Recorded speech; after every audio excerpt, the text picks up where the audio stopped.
Paper 93. Machiventa Melchizedek. The Melchizedeks are widely known as emergency sons, for they engage in an amazing range of activities on the worlds of a local universe. When any extraordinary problem arises, or when something unusual is to be attempted, it is quite often a Melchizedek who accepts the assignment. The ability of the Melchizedek sons to function in emergencies and on widely divergent levels of the universe, even on the physical level of personality manifestation, is peculiar to their order. Only the life carriers share to any degree this metamorphic range of personality function. The Melchizedek order of universe sonship has been exceedingly active on Urantia. A corps of 12 served in conjunction with the life carriers. A later corps of 12 became receivers for your world shortly after the Caligastia secession, and continued in authority until the time of Adam and Eve. These 12 Melchizedeks returned to Urantia upon the default of Adam and Eve, and they continued thereafter as planetary receivers on down to the day when Jesus of Nazareth, as the Son of Man, became the titular planetary prince of Urantia. 1. The Machiventa Incarnation. Revealed truth was threatened with extinction during the millenniums which followed the miscarriage of the Adamic mission on Urantia. Though making progress intellectually, the human races were slowly losing ground spiritually. About 3000 B.C., the concept of God had grown very hazy in the minds of men. The 12 Melchizedek receivers knew of Michael's impending bestowal on their planet, but they did not know how soon it would occur. Therefore they convened in solemn council and petitioned the Most Highs of Edentia that some provision be made for maintaining the light of truth on Urantia. This plea was dismissed with the mandate that the conduct of affairs on 606 of Satania is fully in the hands of the Melchizedek custodians. The receivers then appealed to the father Melchizedek for help, but only received word that they should continue to uphold truth in the manner of their own election until the arrival of a bestowal son, who would rescue the planetary titles from forfeiture and uncertainty. And it was in consequence of having been thrown so completely on their own resources that Machiventa Melchizedek, one of the 12 planetary receivers, volunteered to do that which had been done only 6 times in all the history of Nebadon, to personalize on Earth as a temporary man of the realm, to bestow himself as an emergency son of world ministry.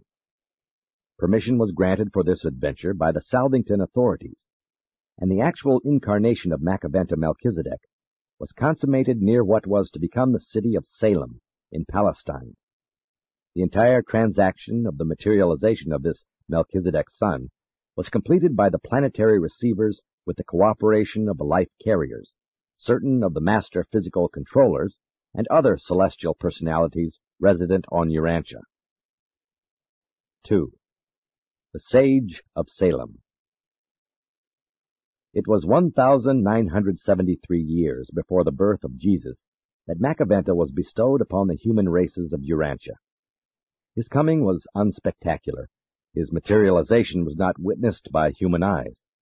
He was first observed by mortal man on that eventful day when he entered the tent of Amdon, a Chaldean herder of Sumerian extraction, and the proclamation of his mission was embodied in the civil statement which he made to this shepherd. I am Melchizedek, priest of El Elyon, the Most High, the one and only God. When the herder had recovered from his astonishment, and after he had plied the stranger with many questions, he asked Melchizedek to sup with him. And this was the first time in his long universe career that Machiventa had partaken of material food, the nourishment which was to sustain him throughout his 94 years of life as a material being. And that night, as they talked out under the stars, Melchizedek began his mission of the revelation of the truth of the reality of God when, with a sweep of his arm, he turned to Amdon, saying, El Elyon, the Most High, is the divine creator of the stars of the firmament, and even of this very earth on which we live, and he is also the supreme God of heaven. Within a few years, Melchizedek had gathered around himself a group of pupils, disciples, and believers who formed the nucleus of the later community of Salem. He was soon known throughout Palestine as the priest of El Elyon, the Most High, and as the sage of Salem. Among some of the surrounding tribes, he was often referred to as the Sheikh, or King, of Salem. Salem was the site which, after the disappearance of Melchizedek, became the city of Jebus, subsequently being called Jerusalem. In personal appearance, Melchizedek resembled the then blended Nodite and Sumerian peoples. Being almost 6 feet in height and possessing a commanding presence, he spoke Chaldean and a half-dozen other languages. He dressed much as did the Canaanite priests, except that on his breast he wore an emblem of 3 concentric circles, the Satanic symbol of the Paradise Trinity. In the course of his ministry, this insignia of 3 concentric circles became regarded as so sacred by his followers that they never dared to use it, and it was soon forgotten with the passing of a few generations. Though Machiventa lived after the manner of the men of the realm, he never married, nor could he have left offspring on earth. His physical body, while resembling that of the human male, was in reality on the order of those especially constructed bodies used by the 100 materialized members of Prince Caligastia's staff, except that it did not carry the life plasm of any human race. Nor was there available on Urantia the Tree of Life. Had Machiventa remained for any long period on Earth, his physical mechanism would have gradually deteriorated. As it was, he terminated his bestowal mission in 94 years, long before his material body had begun to disintegrate. This incarnated Melchizedek received a thought adjuster, who indwelt his superhuman personality as the monitor of time and the mentor of the flesh, thus gaining that experience and practical introduction to Urantian problems and to the technique of indwelling an incarnated Son, which enabled this Spirit of the Father to function so valiantly in the human mind of the later Son of God, Michael, when he appeared on earth in the likeness of mortal flesh. And this is the only thought adjuster who ever functioned in 2 minds on Urantia, but both minds were divine as well as human. During the incarnation in the flesh, Machiventa was in full contact with his 11 fellows of the Corps of Planetary Custodians, but he could not communicate with other orders of celestial personalities. Aside from the Melchizedek receivers, he had no more contact with superhuman intelligences than a human being. 3. Melchizedek's teachings. With the passing of a decade, Melchizedek organized his schools at Salem, patterning them on the olden system, which had been developed by the early Sethite priests of the Second Eden. Even the idea of a tithing system, which was introduced by his later convert Abraham, was also derived from the lingering traditions of the methods of the ancient Sethites.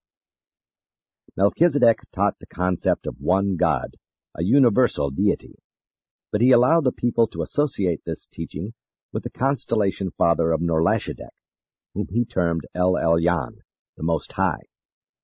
Melchizedek remained all but silent as to the status of Lucifer and the state of affairs on Jerusalem. Lanaforge, the system sovereign, had little to do with Urantia until after the completion of Michael's bestowal. To a majority of the Salem students, Urantia was heaven and the Most High was God. The symbol of the 3 concentric circles, which Melchizedek adopted as the insignia of his bestowal, a majority of the people interpreted as standing for the 3 kingdoms of men, angels, and God, and they were allowed to continue in that belief. Very few of his followers ever knew that these 3 circles were emblematic of the infinity, eternity, and universality of the Paradise Trinity of divine maintenance and direction. Even Abraham rather regarded this symbol as standing for the 3 Most Highs of Urantia, as he had been instructed that the 3 Most Highs functioned as one. To the extent that Melchizedek taught the Trinity concept symbolized in his insignia, he usually associated it with the 3 Verandadek rulers of the constellation of Melchizedek. To the rank and file of his followers, he made no effort to present teaching beyond the fact of the rulership of the Most Highs of Urantia, gods of Urantia. But to some, Melchizedek taught advanced truth, embracing the conduct and organization of the local universe, while to his brilliant disciple, Nordan the Kenite, and his band of earnest students, he taught the truths of the super-universe and even of Havona.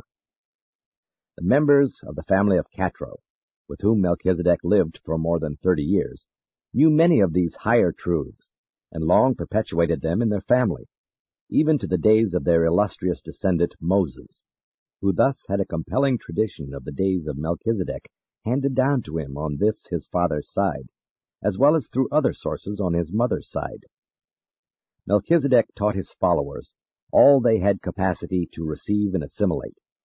Even many modern religious ideas about heaven and earth, of man, God, and angels, are not far removed from these teachings of Melchizedek. But this great teacher subordinated everything to the doctrine of one God, a universe deity, a heavenly creator, a divine Father. Emphasis was placed upon this teaching for the purpose of appealing to man's adoration, and of preparing the way for the subsequent appearance of Michael as the son of this same universal Father. Melchizedek taught that at some future time another Son of God would come in the flesh as he had come, but that he would be born of a woman, and that is why numerous later teachers held that Jesus was a priest or minister forever after the order of Melchizedek. And thus did Melchizedek prepare the way and set the monotheistic stage of world tendency for the bestowal of an actual paradise Son of the one God, whom he so vividly portrayed as the Father of all, and whom he represented to Abraham as a God who would accept man on the simple terms of personal faith. And Michael, when he appeared on earth, confirmed all that Melchizedek had taught concerning the Paradise Father. 4. The Salem Religion. The ceremonies of the Salem worship were very simple. Every person who signed or marked the clay tablet rolls of the Melchizedek Church committed to memory and subscribed to the following belief. 1. I believe in El Elyon, the Most High God, the only universal Father and Creator of all things. 2. I accept the Melchizedek covenant with the Most High, which bestows the favor of God on my faith, not on sacrifices and burnt offerings. 3. I promise to obey the 7 commandments of Melchizedek, and to tell the good news of this covenant with the Most High to all men. And that was the whole of the creed of the Salem colony. But even such a short and simple declaration of faith was altogether too much and too advanced for the men of those days. They simply could not grasp the idea of getting divine favor for nothing, by faith. They were too deeply confirmed in the belief that man was born under forfeit to the gods.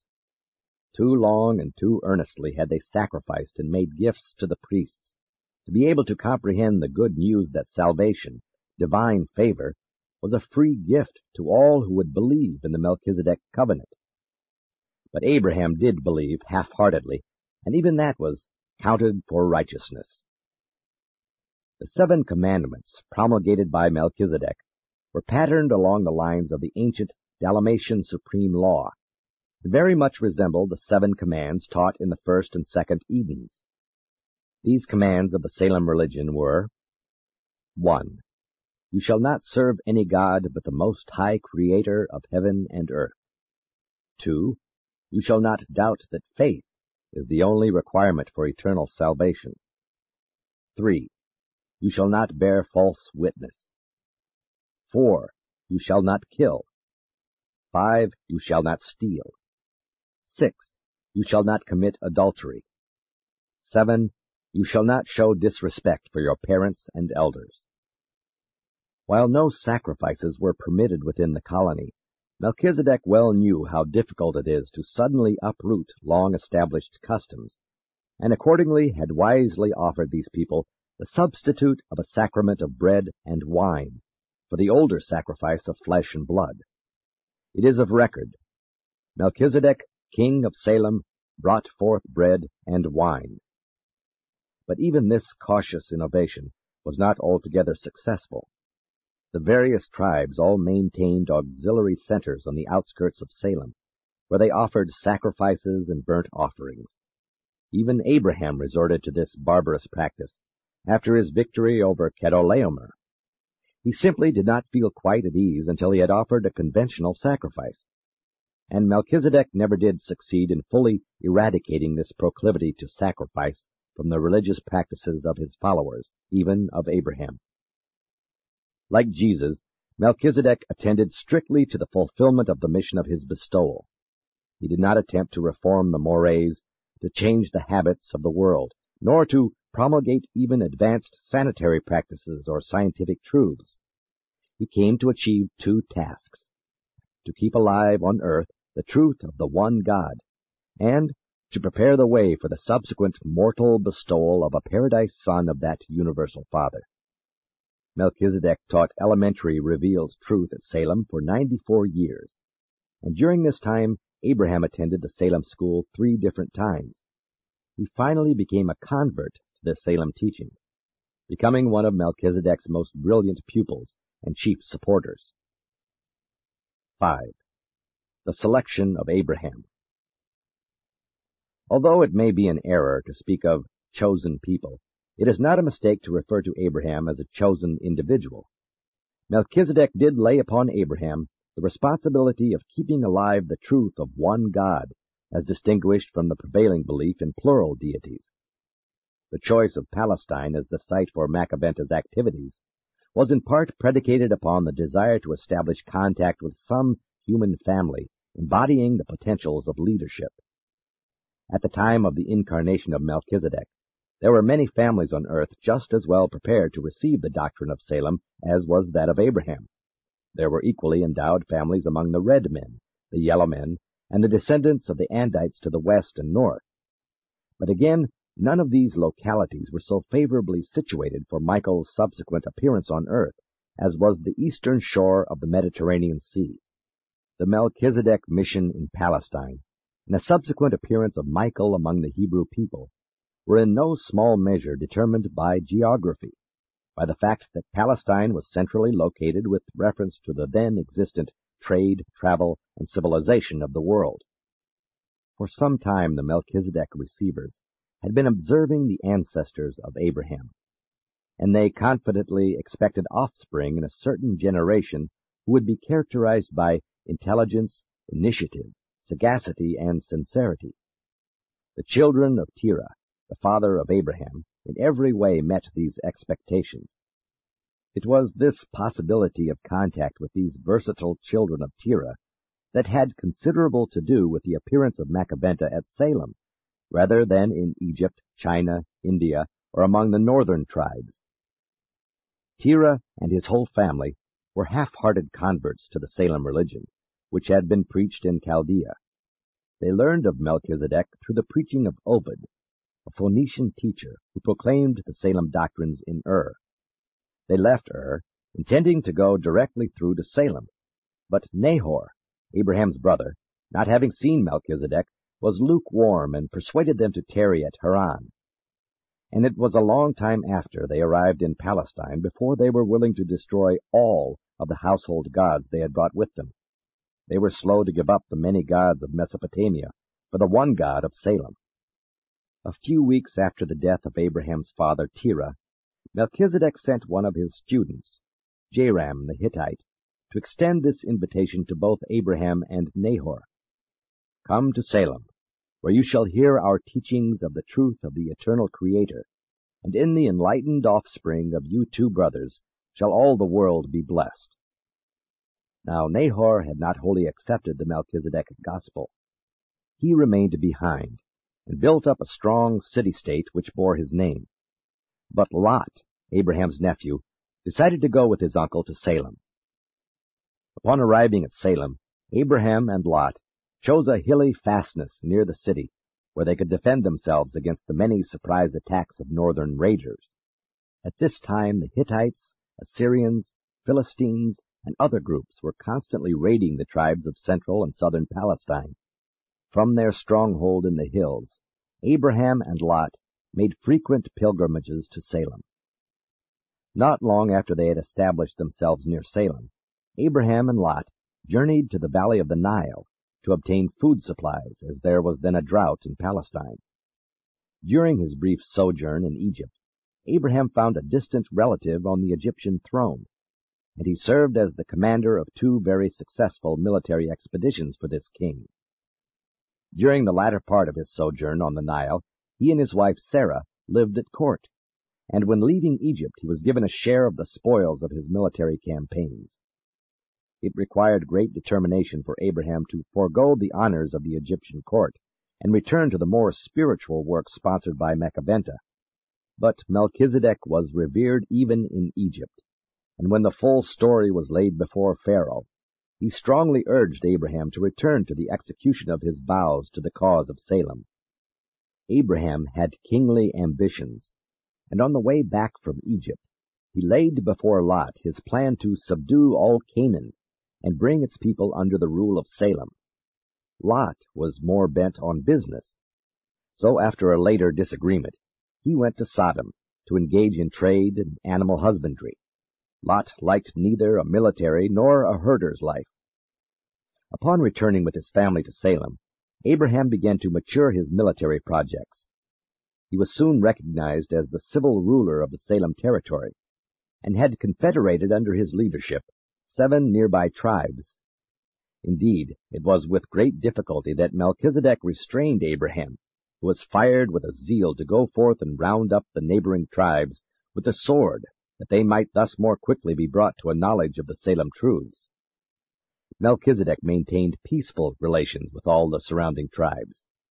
He was not militaristic, and was never attacked by any of the armies as they moved back and forth. He was entirely willing that Abraham should formulate a defensive policy for Salem, such as was subsequently put into effect, but he would not approve of his pupil's ambitious schemes for conquest. So there occurred a friendly severance of relationship, Abraham going over to Hebron to establish his military capital. Abraham, because of his close connection with the illustrious Melchizedek, possessed great advantage over the surrounding petty kings. They all revered Melchizedek, and unduly feared Abraham. Abraham knew of this fear, and only awaited an opportune occasion to attack his neighbors. And this excuse came when some of these rulers presumed to raid the property of his nephew Lot, who dwelt in Sodom. Upon hearing of this, Abraham, at the head of his 7 confederated tribes, moved on the enemy. His own bodyguard of 318 officered the army, numbering more than 4,000, which struck at this time. When Melchizedek heard of Abraham's declaration of war, he went forth to dissuade him, but only caught up with his former disciple as he returned victorious from the battle. Abraham insisted that the God of Salem had given him victory over his enemies, and persisted in giving 1/10 of his spoils to the Salem treasury. The other 90% he removed to his capital at Hebron. After this battle of Siddim, Abraham became leader of a second confederation of 11 tribes, and not only paid tithes to Melchizedek, but saw to it that all others in that vicinity did the same. His diplomatic dealings with the king of Sodom, together with the fear in which he was so generally held, resulted in the king of Sodom and others joining the Hebron Military Confederation. Abraham was really well on the way to establishing a powerful state in Palestine. 6. Melchizedek's covenant with Abraham. Abraham envisaged the conquest of all Canaan. His determination was only weakened by the fact that Melchizedek would not sanction the undertaking. But Abraham had about decided to embark upon the enterprise when the thought that he had no son to succeed him as ruler of this proposed kingdom began to worry him.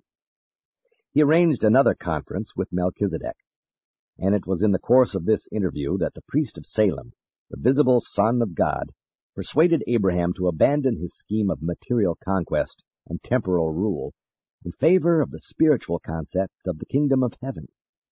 Melchizedek explained to Abraham the futility of contending with the Amorite confederation, but made it equally clear that these backward clans were certainly committing suicide by their foolish practices, so that in a few generations they would be so weakened that the descendants of Abraham, meanwhile greatly increased, could easily overcome them. And Melchizedek made a formal covenant with Abraham at Salem. Said he to Abraham, Look now up to the heavens, and number the stars if you are able. So numerous shall your seed be. And Abraham believed Melchizedek, and it was counted to him for righteousness. And then Melchizedek told Abraham the story of the future occupation of Canaan by his offspring after their sojourn in Egypt. This covenant of Melchizedek with Abraham represents the great Urantian agreement between divinity and humanity, whereby God agrees to do everything. Man only agrees to believe God's promises and follow his instructions. Heretofore it had been believed that salvation could be secured only by works, sacrifices, and offerings. Now, Melchizedek again brought to Urantia the good news that salvation, favor with God, is to be had by faith. But this gospel of simple faith in God was too advanced. The Semitic tribesmen subsequently preferred to go back to the older sacrifices and atonement for sin by the shedding of blood. It was not long after the establishment of this covenant that Isaac, the son of Abraham, was born in accordance with the promise of Melchizedek.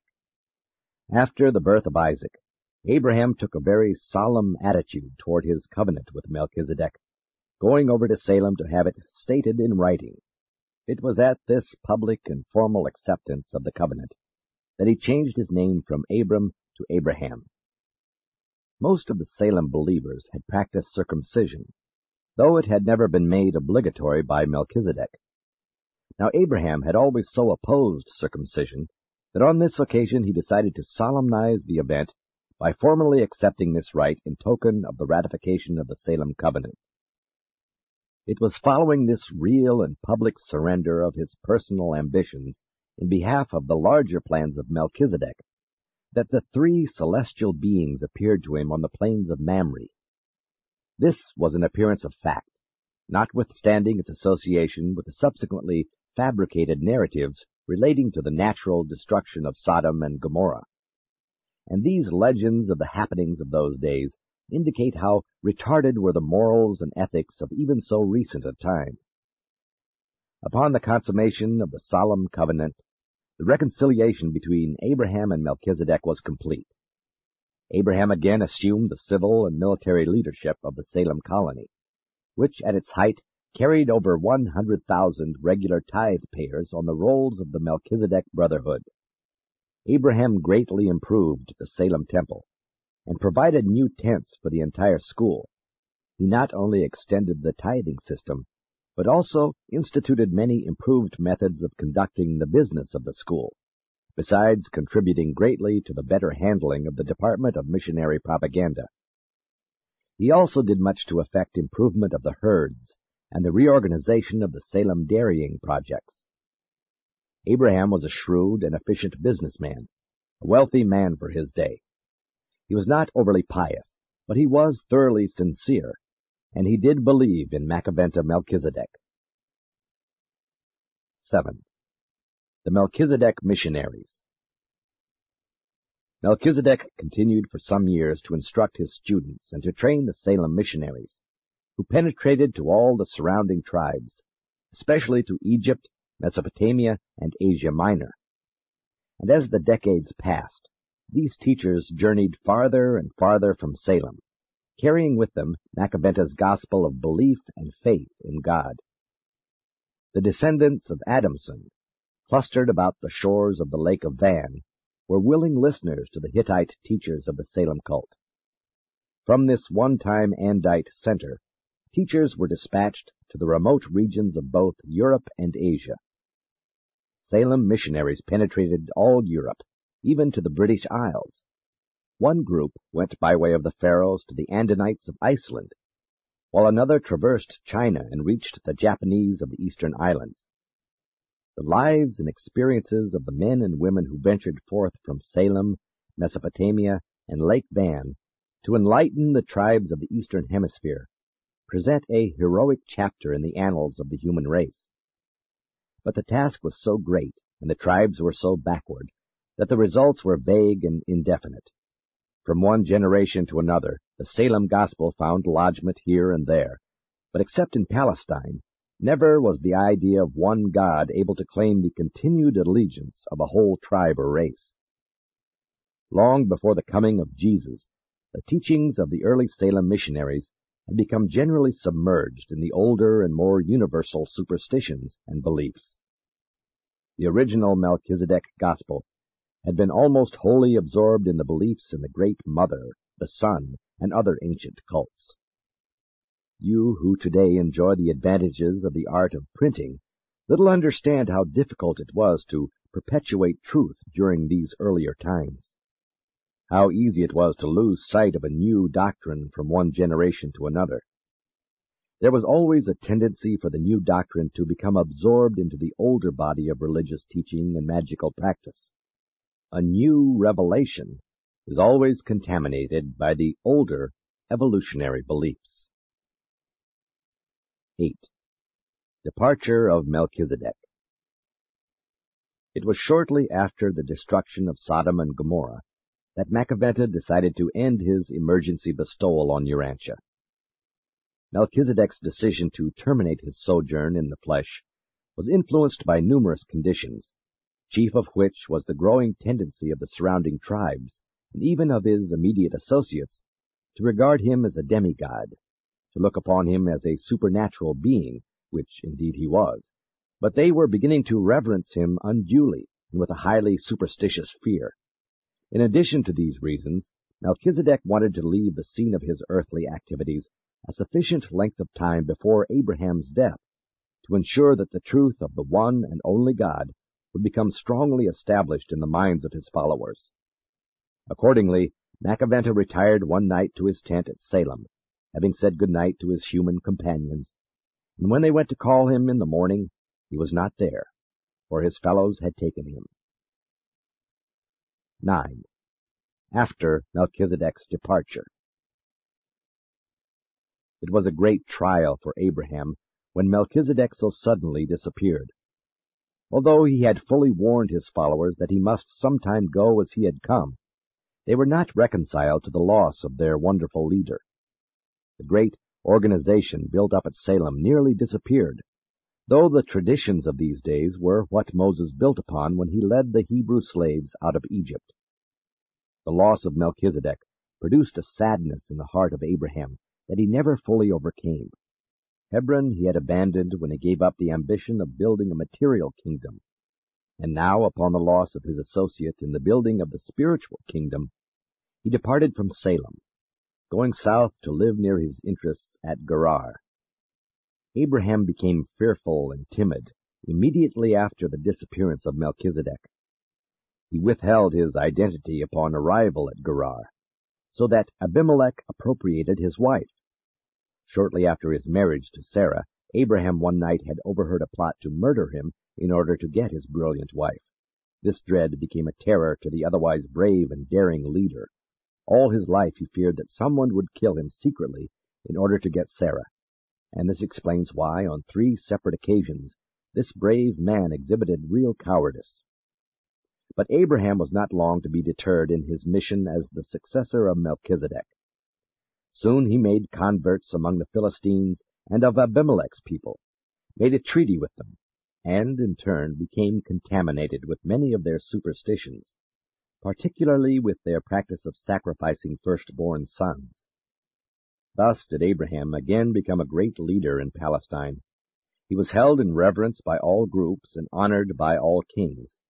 He was the spiritual leader of all the surrounding tribes, and his influence continued for some time after his death. During the closing years of his life, he once more returned to Hebron, the scene of his earlier activities and the place where he had worked in association with Melchizedek. Abraham's last act was to send trusty servants to the city of his brother, Nahor, on the border of Mesopotamia, to secure a woman of his own people as a wife for his son Isaac. It had long been the custom of Abraham's people to marry their cousins, and Abraham died confident in that faith in God which he had learned from Melchizedek in the vanished schools of Salem. It was hard for the next generation to comprehend the story of Melchizedek.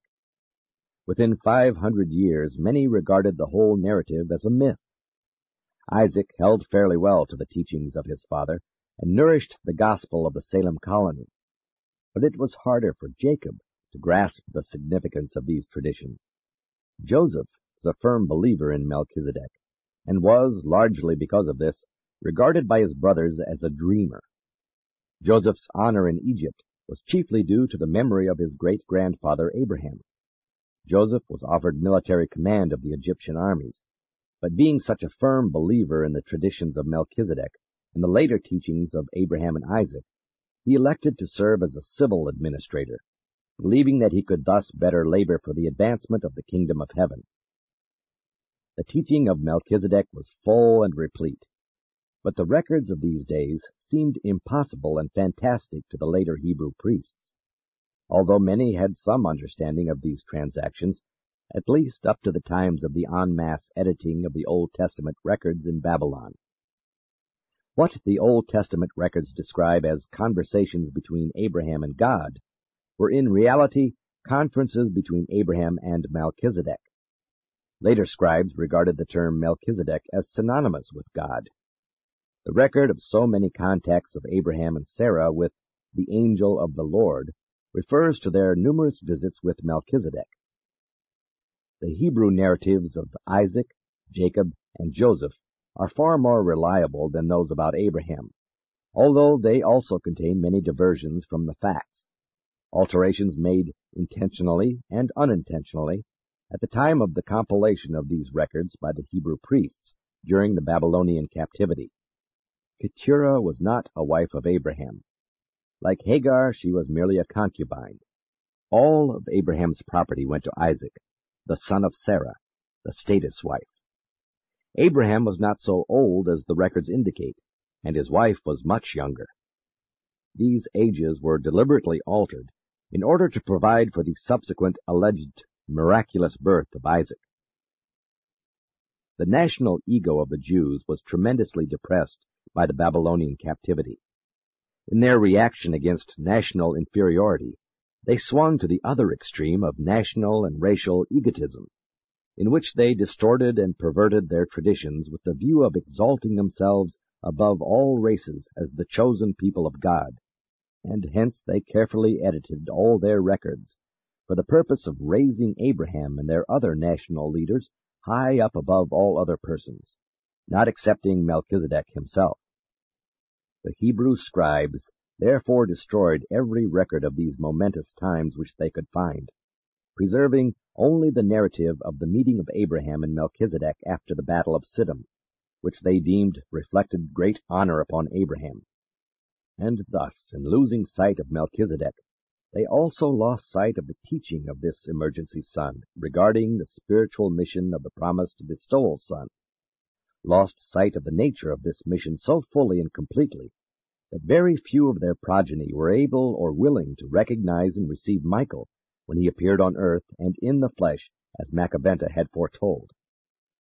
But one of the writers of the book of Hebrews understood the mission of Melchizedek, for it is written, "This Melchizedek, priest of the Most High, was also king of peace, without father, without mother, without pedigree, having neither beginning of days nor end of life, but made like a son of God, he abides a priest continually."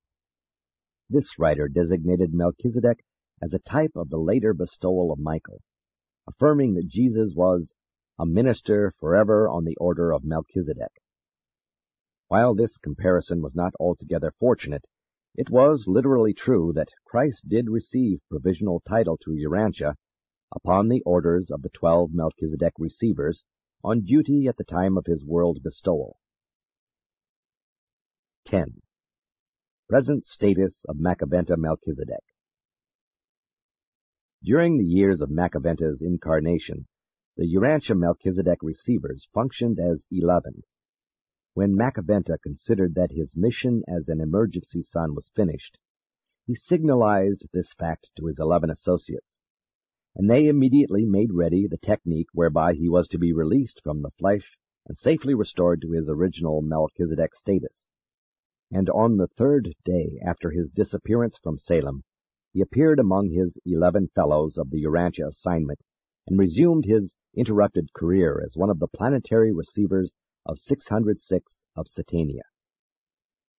Machiventa terminated his bestowal as a creature of flesh and blood, just as suddenly and unceremoniously as he had begun it.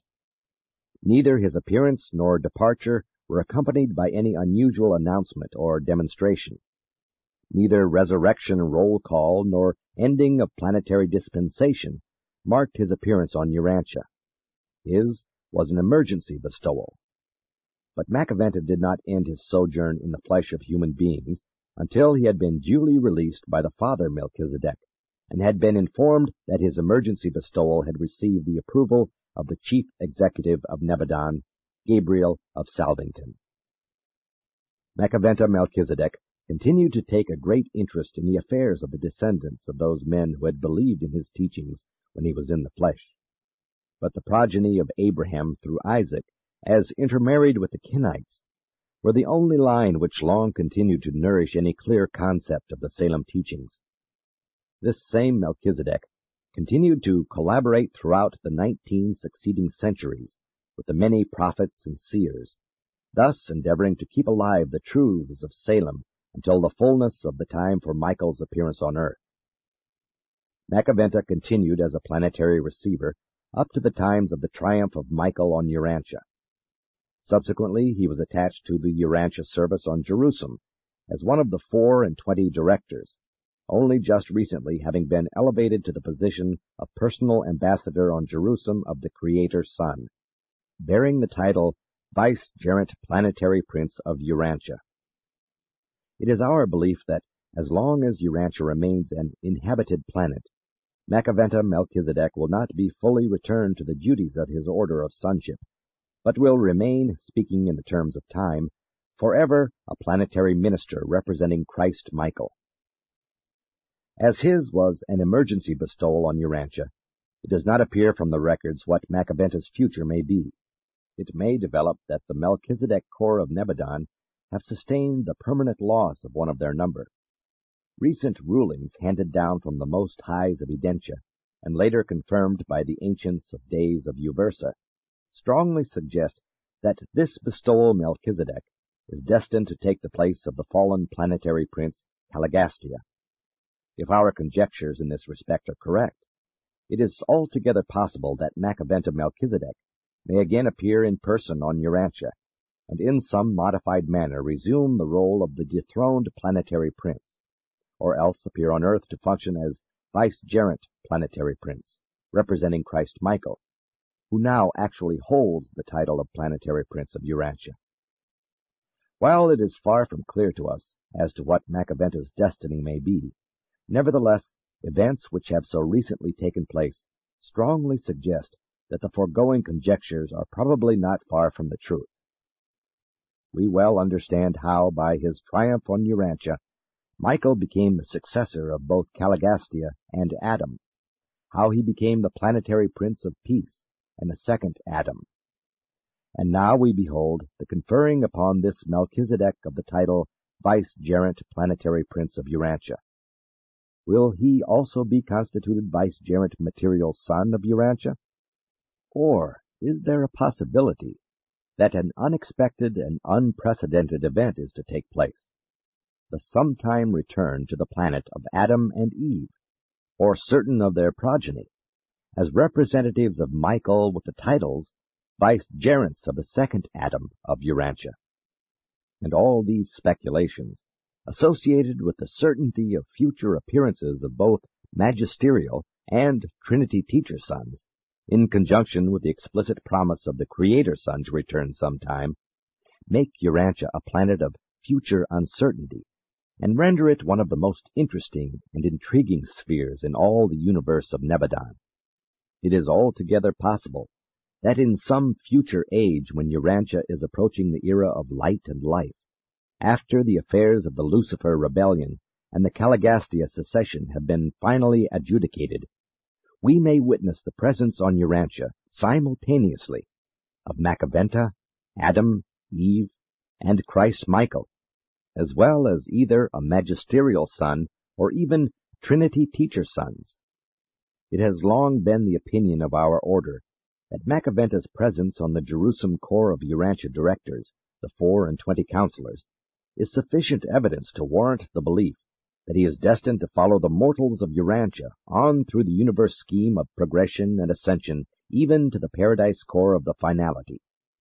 We know that Adam and Eve are thus destined to accompany their earth fellows on the paradise adventure when Urantia has become settled in light and life.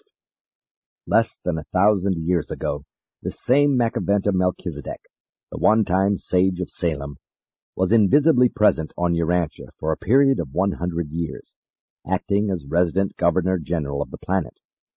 And if the present system of directing planetary affairs should continue, he will be due to return in the same capacity in a little over 1,000 years. This is the story of Machiventa Melchizedek, one of the most unique of all characters ever to become connected with the history of Urantia, and a personality who may be destined to play an important role in the future experience of your irregular and unusual world. Presented by a Melchizedek of Nebadon.